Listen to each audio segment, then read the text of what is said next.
আসসালামু আলাইকুম সবাইকে, কেমন আছেন সবাই? আলহামদুলিল্লাহ আমরা ভালো আছি। নতুন আরেকটি ভিডিও নিয়ে চলে এলাম, আপনাদের সবাইকে স্বাগতম। আশা করছি পুরো ভিডিওটির সাথেই থাকবেন, আর ভালো লেগে থাকলে লাইক কমেন্ট করে যাবেন। সকালে উঠে আগে নাস্তা করলাম, আর আজকের নাস্তা আমি সিঙ্গারা খেয়েছি। অনেক দিন ধরে সিঙ্গারা খেতে ইচ্ছে করছিল, আর সকালে উঠে না রুটি খেতে একদমই ভালো লাগছিল না আজকে। আমার কাছে এমনিতেও রুটিটা তেমন একটা ভালো লাগে না, তবে রাইয়ানা বাবার জন্য আর রাইয়ানের জন্য বানাতে হয়, সেজন্য একটা কোনো রকমে খেয়ে নিই। তো আজকে আর খেতে পারলাম না, ভালো লাগছিল না। আর আমি আজকে রান্না করব গরুর মাংস, মশলা বেটে তারপর গরুর মাংসটা রান্না করব। এখানে ধনিয়া জিরা আর আদা রসুনটা আমি বেটে নিয়েছি। ধনিয়া জিরা গুঁড়া আছে, তারপরে আমি একটু কাঁচাটা বেটে নিয়েছি, তাহলে একটু সেন্টটা ভালো আসে। তো আজকে আমি মাংসটা প্রেশার কুকারে দিব না, কষিয়ে কষিয়ে রান্না করব।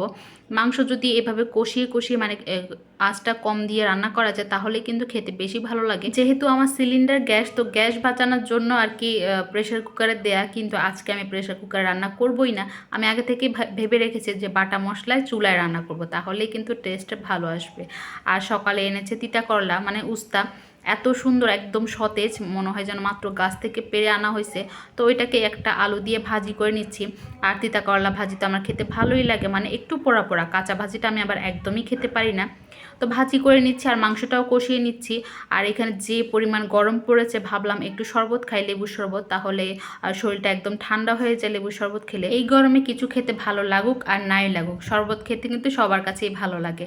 আর বাইরে থেকে যখন রাইয়ানা বাবা এসে শরবতটা খায়, তখন তো তার শরীরটা নাকি একদমই শান্তি হয়ে যায়, খুবই নাকি ভালো লাগে। তাই আমি মাঝে মাঝে চেষ্টা করি শরবতটা বানিয়ে ফ্রিজে রাখার জন্য, যাতে এসে ঠান্ডা ঠান্ডা দিতে পারি। তো আমার শরবত আমি খেয়ে নিয়েছি। এখানে কিন্তু শরবত বানাতে বানাতে আমার করলা ভাজিটাও হয়ে গেছে। আর আমি করলা ভাজিটা ঠিক এরকম খেতেই পছন্দ করি। অনেকে আছে কাঁচা কাঁচা খায়, যার যেভাবে ভালো লাগে আর কি। তো এখানে আমি মাংসটাও আস্তে আস্তে করে কষিয়ে নিচ্ছি, এখনও কিন্তু সেদ্ধ হয়নি। আর আজকে মাংসটা সেদ্ধ হতে অনেকটাই টাইম লেগেছে। তারপরে এভাবে রান্না করেছি, একদম চুলার আঁচটা লোতে রেখে। যে পানিটা দিয়েছিলাম ওইটা শুকিয়ে গেছে। তো আর একটু পানি দিয়ে আমি ঢাকনা দিয়ে ঢেকে আবার কিছুক্ষণ কষিয়ে সেদ্ধ হওয়া পর্যন্ত রেখে দেবো। তারপর আলু আর কাঁচামরিচ দিয়ে দেবো, বেশি করে আলু দেবো আজকে।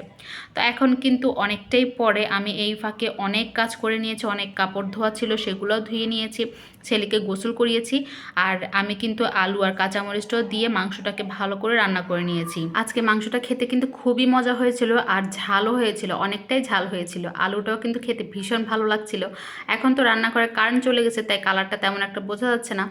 তো এই আমার গরুর মাংসের কালার, একদম খাই খাই কালার, লাল কালার। আর এখানে সালাদ কেটে নিয়েছি, এখানে আছে করলা ভাজি। গরুর মাংসের সাথে সালাদটা খেতে কিন্তু ভীষণ ভালো লাগে। এখন কিন্তু সন্ধেবেলা, আজকে তো গরুর মাংস রান্না করেছি। রাইয়ানা বাবা বললো ফ্রিজে তো পরোটা রুটি ফ্রোজেন করা আছেই, ওকে একটু পরোটা দিতে, শুধু আলু আর ঝোল দিয়ে খাবে। তো একটা পরোটা আর একটা রুটি দিয়েছি খাওয়ার জন্য, আর একটু চাও বসিয়ে দিলাম। আজকের মতো ভিডিওটা এখানে শেষ করছি। আল্লাহ হাফেজ।